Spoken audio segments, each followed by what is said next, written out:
আল্লাহ দিলে শেষ পর্যন্ত আমার বাপের বিটার মধ্যে একটা ঘর করতাছি। ঘরটার মধ্যে যদি সুন্দর করে তাইকা মরতাম পারি, ওই আল্লাহর রহমতে আমার আফসোস মিটব। বাপের বিটাটা ঘর কইরা তাইকা এরপরে যেটা করে করবো ইনশাআল্লাহ। আজকে তো সারাদিনের মধ্যে একটাও পাইলাম না, ফর্মা মিলে চাললাম না, দেখি একটা ফর্মা মিলা এটা দিয়ে মিলে যায়। আসসালামু আলাইকুম ভাই। আসসালামু আলাইকুম। ভালো আছেন নি ভাই? ওয়ালাইকুম আসসালাম। আপনি কি দাবেন ভালো নি ভাই? আলহামদুলিল্লাহ ভালো ভালো। তো ভাই আমরা তো আসলাম, এখন এই ঘরটা খাড়া করতেছে। আমিও তো আপনিও করতেছেন? বহুত কষ্ট বিনিময় আশা রাখি সারা জীবনে চলতে এটা করতেছি বেটা। ও তে মাশাআল্লাহ খুব সুন্দর হয়েছে দেখা যায়। হয়। তে আমরা তো আসলাম আপনার দ্বারা, আমরা মিষ্টি খাবার টাকা দিয়ে। মিষ্টি খাইতা জি। মিষ্টি খাইতে আমাদের তো ওটা বাংতি না ওই ওটা 100 টাকা তো লাগে না বেটা মিষ্টি খাইতে ওটা।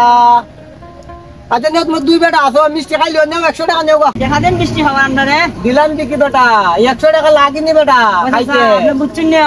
নেও কত আবার দিতাছি নেও 100 টাকা না, এটা মিষ্টি খাবার টাকা না। চান্দা আমরা হাত অনেক উপরে।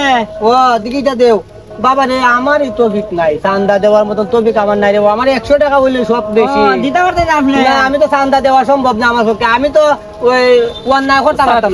মাল ডাইন দেও। হ্যাঁ চাচা আচ্ছা, ঠিক আছে। আপনি যে হাজি তো দিতে পারতেন না, আপনি জান না জানটা আপনারে। হ্যাঁ? জানটা জানটা